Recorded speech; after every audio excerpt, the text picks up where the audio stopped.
caríssimos ministros da Sagrada Comunhão Eucarística, acólitos, coroinhas, ministros da música, povo de Deus, hoje é um dia muito especial para nós, porque estamos iniciando uma novena a Nossa Senhora de Fátima, porque estamos reconhecendo que nós precisamos estar debaixo do poderio do céu, e o poderio do céu começa nesta liturgia de hoje, com essas aparições sucessivas de Jesus aos seus discípulos, para mostrar para eles a verdadeira situação do que é a ressurreição.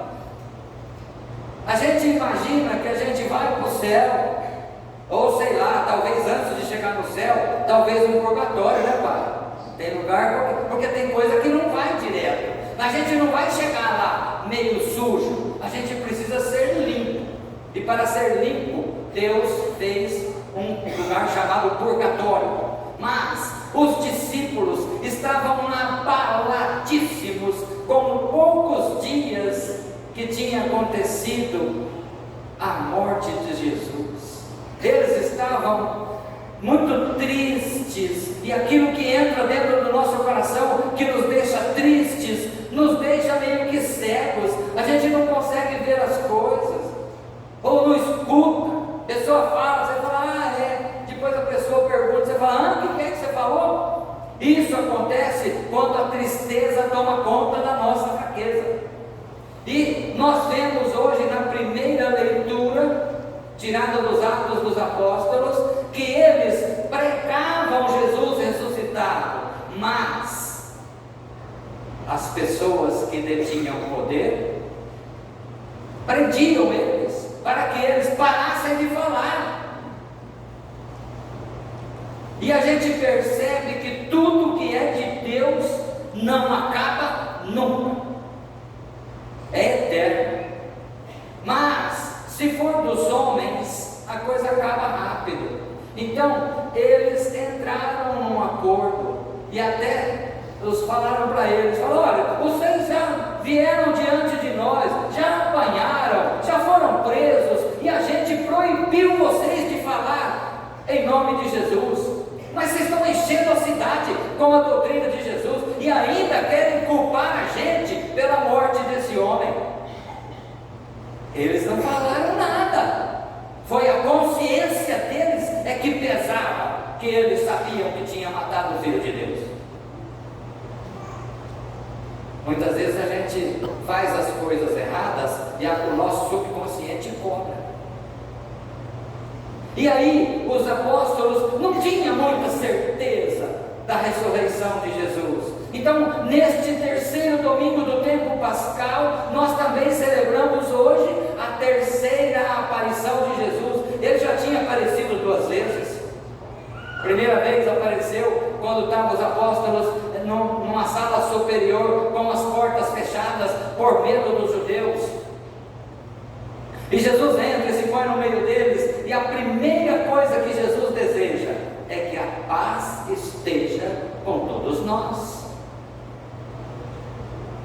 Nós vemos que Tomé não estava lá. Aí, no próximo domingo, 8 dias depois, a segunda missa, aí Tomé está, estando de novo fechado, tudo por medo dos judeus, Jesus entra e diz, olha, a paz esteja convosco. E aí diz para Tomé, põe teu dedo aqui, põe a tua mão aqui, acredite. E aí Judas faz a profissão de fé mais linda, meu Senhor e meu Deus. E Jesus fala, acreditaste porque me viste? Feliz aqueles que vão acreditar sem ter visto, que somos nós. O que nós temos de Jesus para a gente apalpar? Só a Eucaristia. E se você tiver fé, você vai levar Cristo para a sua casa. Agora, se você não tiver fé, você vai só comer um pedacinho de pão, sem fermento, sem sabor, sem tempero. Então, nós vamos vendo que os apóstolos foram pregando a palavra de Deus, e que chegou até nós 2000 e tantos anos depois. Nós vemos no Evangelho de hoje que Jesus apresenta como um pedinte na beira do mar da Galileia e diz para eles: moços, tem alguma coisa aí para comer? Se eles tivessem falado: ô velha nada, eu acho que aqueles discípulos lá nem olharam, mas quando chamou eles de moços, opa! E aí o discípulo amado olha para Pedro e fala: é Jesus. O que acontece com Pedro? Pedro se reveste porque estava nu. O que é estar nu? No Evangelho de São João é o Evangelho dos sinais. Só tem 7 milagres narrados por João no Evangelho. Então, os sinais deste Evangelho que acabamos de ouvir hoje. Primeiro sinal: Pedro está nu, significa que ele está sem a graça de Deus. Por quê? Eles voltaram naquela vida velha. Mataram o mestre. Ele parece que ressuscitou, mas eu não tenho muita certeza não. Eu vou pescar. E aí os outros vão também. Engraçado que, se você olhar, está lá Pedro, Tomé, Natanael, os 2 filhos de Zebedeu e outros 2 discípulos, totalizando o número 7. São 7 que está lá. Os últimos 2 discípulos não tem nome, para que a gente possa colocar eu e você lá.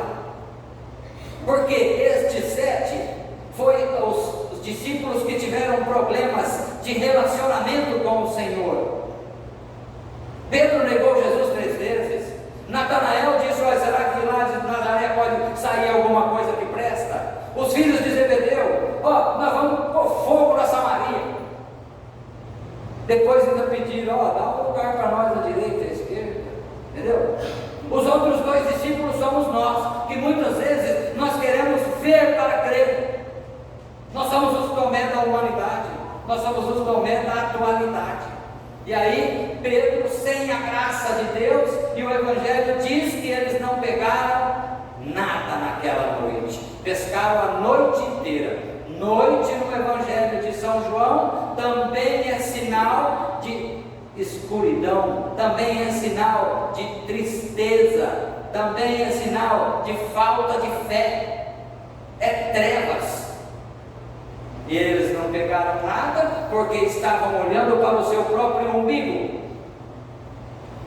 E aí, quando clareia o dia, Jesus está lá na beira do mar da Galileia, com uma fogueira, um peixe, com pão, e grita para eles: tem alguma coisa aí para comer? E eles falam: não mesmo. Aquele que não participa da graça dos sacramentos da igreja está com fome, está vazio, não tem nada para comer, não come o corpo, sangue, alma e divindade de Jesus, não participa da palavra de Deus, para que através do ensinamento que Deus coloca, através dos evangelhos, vão fazer de nós novas criaturas. E aí João diz para ele: é Jesus. E diz o Evangelho que ele se reveste com a túnica. Se revestir com a túnica é colocar o sacramento de Deus em mim. Me revestir é me fortalecer, é me tampar de todas as armadilhas do inimigo da nossa fé. E ele pula no mar e vai ao encontro de Jesus. Pular ao mar significa ser batizado nas águas para se chegar limpo na presença do Senhor.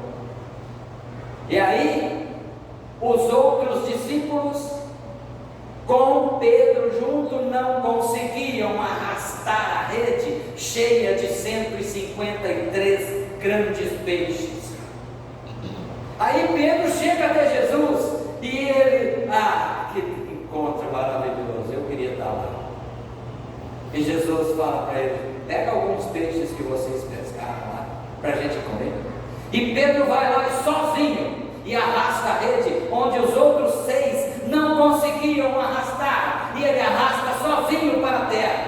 Mas como é que 6 não deu conta de puxar e Pedro puxou sozinho? Difícil, né?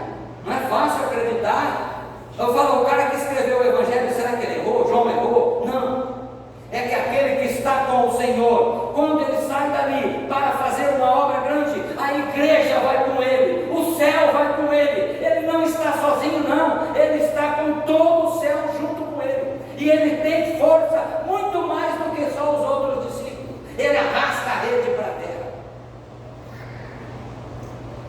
aí nós vemos a profissão de fé, a coisa mais linda de Pedro. Meu Deus do céu.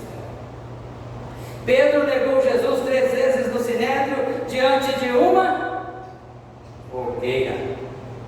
Lá estava diante de uma fogueira, e Pedro, diante de Jesus, depois de saciado, que a gente precisa comer, a gente precisa se saciar, a gente precisa estar cheio de Jesus, desde as plantas dos pés até os fios de cabelo. É o céu que entra dentro de nós. E aí ele faz a pergunta: Pedro, filho de João, tu me amas? Na Bíblia em hebraico está escrita a resposta de Pedro: põe-me, em hebraico. Põe-me significa eu gosto do Senhor. E Jesus diz: apacenta os meus cordeiros. A primeira resposta de Pedro, Jesus pede para ele apacentar os cordeiros. Depois Jesus pergunta mais uma vez: tu me amas? E ele responde de novo, e Jesus diz: apacenta as minhas ovelhas. Por que Jesus queria perguntar 3 vezes para ele? Não é porque ele negou lá no sinédrio, não, é porque ele precisava ser curado. E quando nós precisamos estar com o coração lavado de toda a imundície que nós juntamos, nós precisamos da graça de Deus. E esta graça de Deus talvez não venha pela primeira vez. Jesus pergunta 3 vezes para ele, para confirmar quem é que ia receber a igreja do Senhor, a qual ele tinha acabado de dar a vida e ressuscitado por ela. E Pedro responde pela 3ª vez: o Senhor sabe tudo, o Senhor sabe que eu te amo. E aí Jesus diz: apacenta as minhas ovelhas. Nós vamos percebendo que aquele que tem Jesus dentro do seu coração, aquele que reconhece Jesus presente na Eucaristia, que já vai nos alimentar, ele não precisa estar perguntando, questionando se Jesus está, se não está, se subiu, se desceu, se ressuscitou, se não ressuscitou, se crucificado mesmo. Não, ele se faz presente e pronto, e basta. E a gente vai fazendo as nossas obras, nunca parar, porque são sucessivas, porque foram ordenadas por Jesus, para que nós pudéssemos conduzir a igreja adiante, seguir os ensinamentos que ele deixou e ir pregando o Evangelho. Nenhum obstáculo nesta terra pode nos parar, pode parar a obra que Deus confiou na sua mão. Você já pensou se você desistisse da sua família? Quem vai cuidar? Não, nós precisamos cuidar daquilo que Deus colocou nas nossas mãos. Porque nós, como peregrinos de esperança, este tema do primeiro dia da novena, nós somos peregrinos da esperança, sim. Peregrino de esperança é aquele que busca aquilo que ele ainda não tem. Senão, se eu já tivesse tudo, eu vou esperar o quê? Peregrino de esperança. Que tema lindo, gente. Não é porque o Papa Francisco fez a sua Páscoa e se encontrou com o Senhor que as coisas vão mudar assim radicalmente. Não vai. Nós vamos continuar com o Ano Santo, nós vamos continuar sendo peregrinos de esperança. Tenho certeza que o próximo Papa, muito pelo contrário do que outras pessoas dizem, ele vai acrescentar, ele vai somar, ele vai melhorar, ele vai buscar cada um de nós para ser despertado no amor que a gente adquiriu com o nosso querido Papa Francisco. E o próximo Papa, com certeza, vai fazer dentro de nós também, com a graça de Deus e a luz do Espírito Santo, a despertar dentro de nós para ouvir o clamor de milhões e milhões de pessoas que pedem, que se encontram conosco, estão com fome. Alguém já pediu alguma coisa para você? Já? Está com fome? Quer comer um lanche? Está com fome? Está faltando o que comer na casa? Tem gente que está com as dispensas cheias, tem gente que está com as redes cheias, tem gente que tem conta gorda no banco e está passando fome, não de bens deste mundo, mas de bens celestiais. Então, para concluir, pedimos a Nossa Senhora de Fátima que interceda por nós neste tempo pascal, para que a gente possa assim ser despertado nessa graça que Deus quer de mim e de você, que a gente não olhe ninguém sem retirar da pessoa o que ela tem de bom dentro dela.